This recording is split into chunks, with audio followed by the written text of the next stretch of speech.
നാട്ടിക ഗ്രാമപഞ്ചായത്ത് 2025-26 വാർഷിക പദ്ധതികൾ ഉൾപ്പെടുത്തി വയോജനങ്ങൾക്ക് കട്ടിൽ വിതരണം നടത്തി.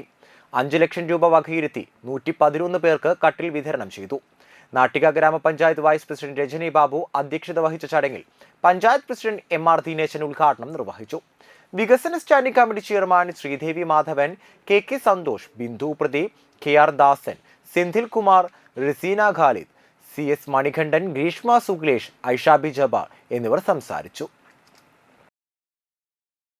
പദ്ധതി നേരത്തെ തന്നെ കൊടുക്കാനുള്ള സംവിധാനം മഴ മാറിയപ്പോൾ മാറി കിട്ടിയപ്പോഴാണ് ഏത് വൈകിപ്പോയതിന് എന്തായാലും അപേക്ഷിച്ച് എല്ലാവർക്കും നമ്മൾ കൊടുക്കുന്നുണ്ട്. ഒപ്പം തന്നെ ഈ കുട്ടികളെ മേശയും കസേരയും അതിൻ്റെ ടീച്ചർമാർ വിളിച്ചിട്ട് അതിൻ്റെ ഒരു രേഖകൾ ഹാജരാക്കാനാണ് ബുദ്ധിമുട്ട്. അതും ഭിന്നശേഷിക്കാരെ സ്കോളർഷിപ്പ് അതിൻ്റെയും ഇവിടെ ആരെങ്കിലും ഉണ്ടെങ്കിൽ അതൊക്കെ കൃത്യമായിട്ട് കൊടുത്താൽ ഈ പെട്ടെന്ന് തന്നെ നമുക്ക് അതിൻ്റെ കാര്യങ്ങളൊക്കെ നടക്കും. എന്തായാലും ഈ പരിപാടി കൂടുതലൊന്നും പറയുന്നില്ല.